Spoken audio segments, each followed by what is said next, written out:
In a recent video I made on Century Age of Ashes, I asked the question why the game was already dying when it was essentially a brand new game. I covered all of the issues, like the bad reward system, the boring repetitive gameplay, the bad matchmaking, small amounts of content, the XP bug, the White Knights, and the disconnecting issues that still to some extent plague the game. Since then, Plague Wing, the creators of the game, has made one update and one announcement that I would like to share today, and which might be what the game needs to breathe some fresh life into it. However, that being said, these updates and announcements do not exonerate them for releasing the game in such a state to begin with. Now, although I am very open to companies to make changes, to grow and learn from mistakes, it can't be denied that if Playwing had kept this game in beta for longer, balanced out the game beforehand, listened to feedback, and released it with more content and better rewards and less issues, the game would not have seen an 88% drop within the first month of playing. They are taking strides in fixing the game now, but this is a situation that they created themselves, and it drove a lot of potential fans away before they could even care about the game. But with that out of the way, let's get into it. Before I can really get into the updates, I need to explain why those updates were necessary to begin with. It was another problem, this time with game design. Beyond the repetitive nature of the game and pitiful amount of classes and maps, the game was on top of all that imbalanced. I'd like to thank Nightingale for taking the time to explain to me some of the issues in the gameplay and helping me understand why those issues were such a big problem to begin with. He is a great player, and if you want to get a good idea of what this game has to offer, head on over to his Twitch. I'll drop a link below. In short, the Phantom was overpowered, the Marauder was underpowered, and the Wingguard had a serious issue with its smoke ability.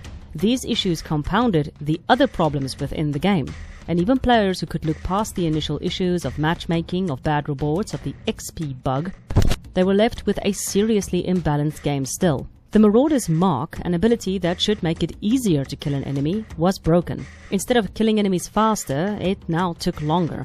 And its rage ability, an epic form you can enter into once you've died enough times, gave all enemies that same mark, making it even more difficult for you to get kills.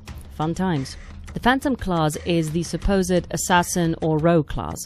Their attacks are brutal, but they're pretty weak in the health department. However, when they become enraged, their abilities turn them into tanks, with unlimited ammo, essentially 20 seconds of God mode. They were also designed as glass cannons, and they became quickly the favorite class for their sheer amount of damage they could deal.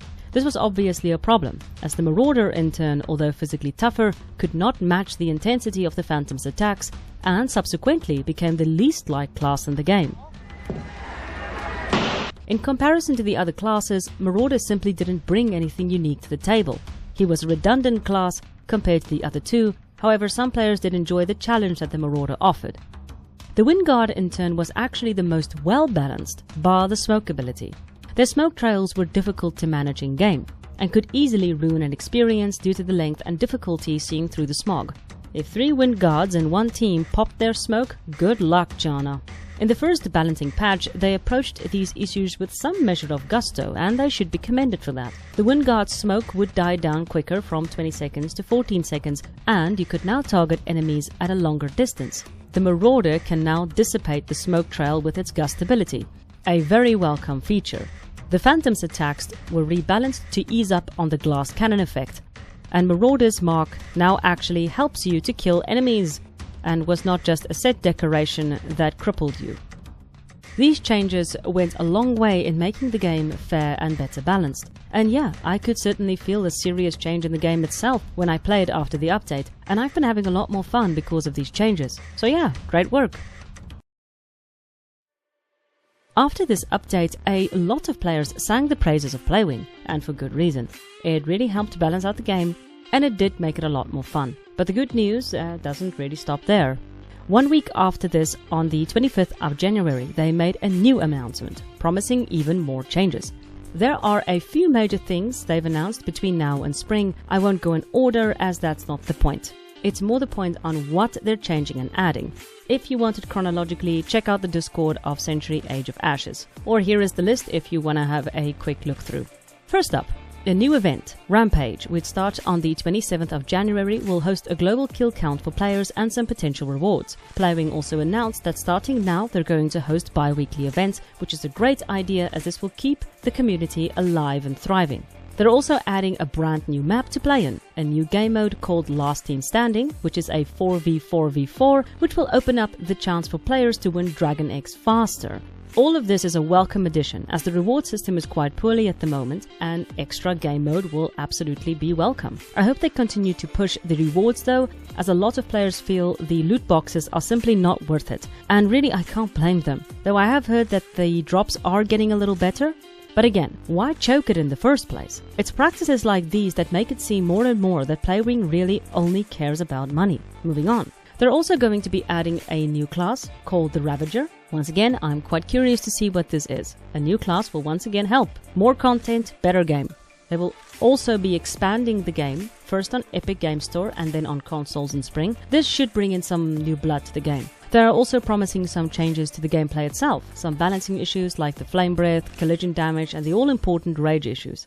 They specifically point out the Phantom and the Marauder that need to get a hotfix, and for that, I think a lot of players are very grateful. Playwing is at the very least listening. They are working on matchmaking, and they're testing a prototype specifically for that, so at least they are pushing ahead with it.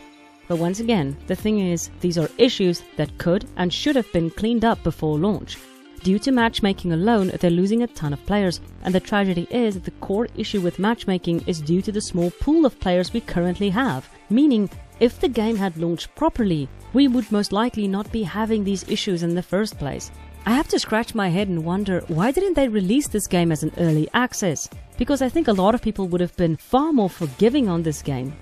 They also make mention of core gameplay, getting an update, and letting players interact with the environments, which is something I'd like to see implemented. Being able to perch would be nice, and would make free flight quite a relaxing experience. Or perhaps crawl onto walls, kick off walls to make fast turns maybe? I have no idea, but the potential is there, and I'm very excited to see how they might do it.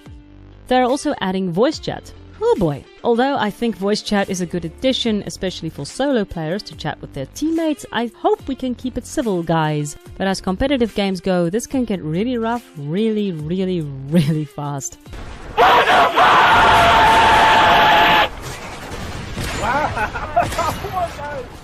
I just got the thing! Come on! All of this is a great step in a good direction. They took feedback, implemented change, and now they're moving forward with some great ideas for the future. But there are other issues they still need to fix. A good solid tutorial would help wonders. As pointed out by a user on Reddit, having an in-depth tutorial, especially for the different classes, is a must. It will give new players a big push in understanding the game before getting slaughtered. Another user from YouTube points out the overly priced items, and other users on Reddit did the same. The prices are so outrageous that it feels predatory, and predatory prices won't make players want to buy, nor stay. But as I stated in the beginning of this video, a lot of damage has been done. Although they are now working to fix the issues, they are still playing catch-up, not a position you want to be in with a new game.